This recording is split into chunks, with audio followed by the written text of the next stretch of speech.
The world will not wait for you to become strong. It will test you now as you are.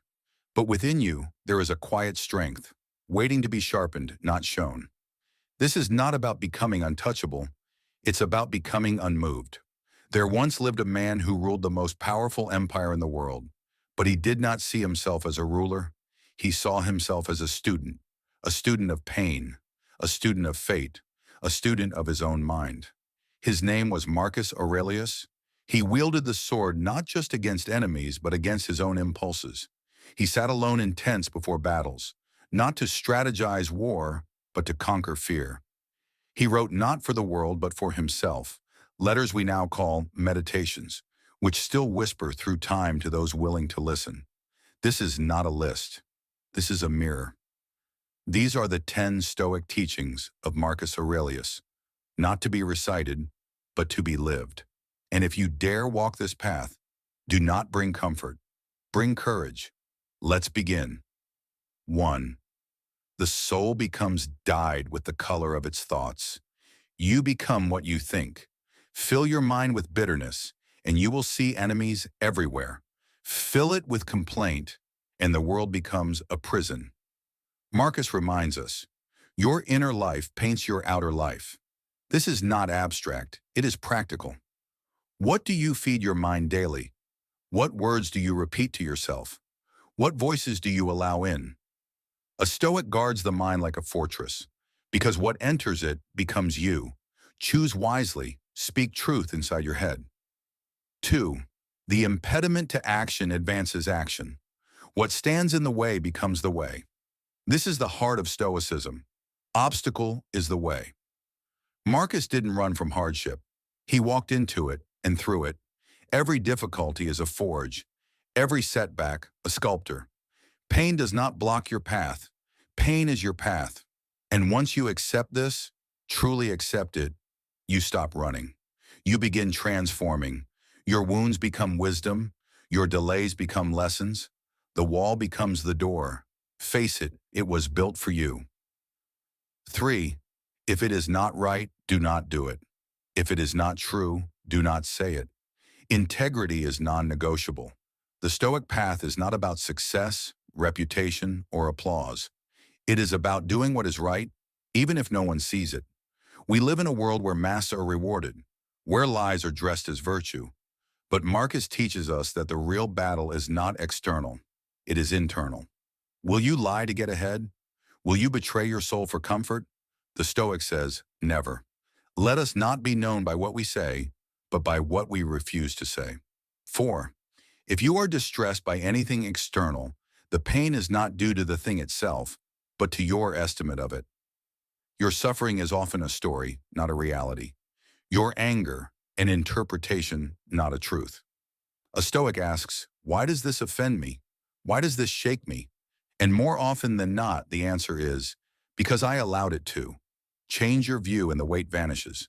Marcus teaches us that it is not what happens, but our judgment of it that becomes suffering. Destructive emotions, anger, envy, anxiety, they are born when we forget this. Reclaim your power by reclaiming your perception. 5. You have power over your mind, not outside events. Realize this, and you will find strength. The first truth is control, not over what happens, but over how you face it. Most of us are dragged by life, kicking, screaming, blaming. A Stoic stands still and says, let the storm rage, I will decide my response. Marcus wrote these words in a time of war, plague, and betrayal. He didn't control his pain.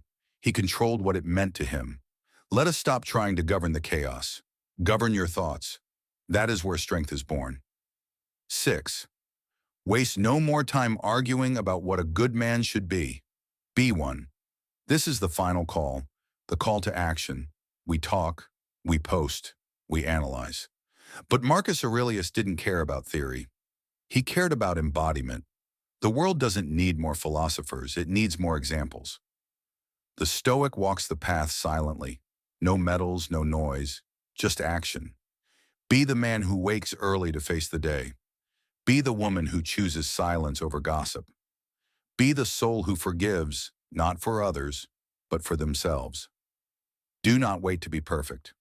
Be good. Now 7.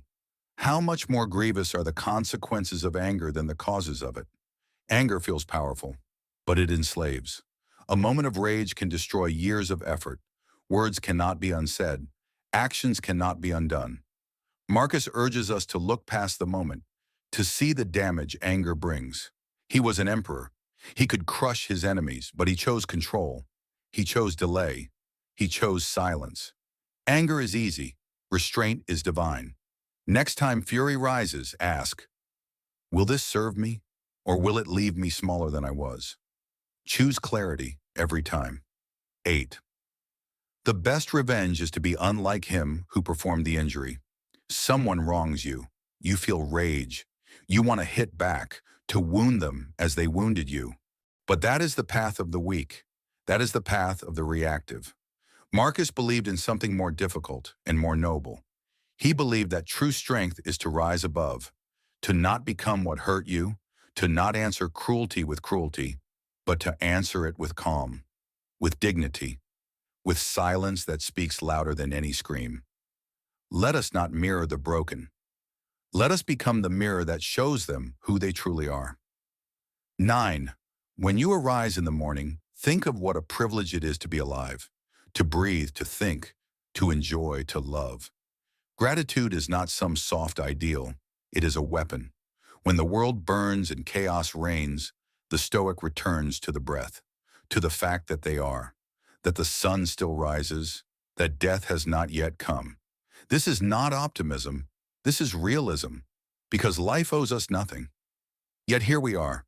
Start your day not with your phone, not with complaint, but with a silent nod to existence itself. It changes everything. 10.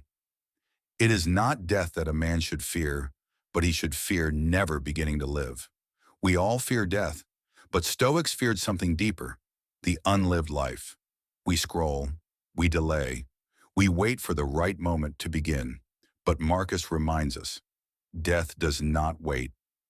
Every hour wasted in fear is an hour lost forever. The clock is not your enemy. Your hesitation is. If you are watching this, then time has not yet claimed you.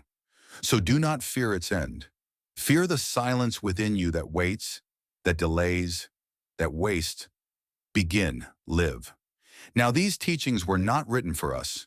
They were written for one man, alone, under candlelight, trying to stay sane while the world burned outside his tent. But somehow, across centuries, they speak to us, because the battle has not changed. The enemies are the same: fear, envy, pride, anger, despair. The only difference is what we choose to do with them. Let us not just read Marcus Aurelius. Let us become what he became. Let us not just admire Stoic teachings. Let us embody them. If something in you stirred, if you felt even a flicker of that inner fire, you owe it to yourself to keep walking this path. Which one of these teachings hit you the hardest? Tell us in the comments. Your insight might be someone else's wake-up call. Like, subscribe, and if this message carried weight, pass it on. The world doesn't need more noise, it needs more stillness.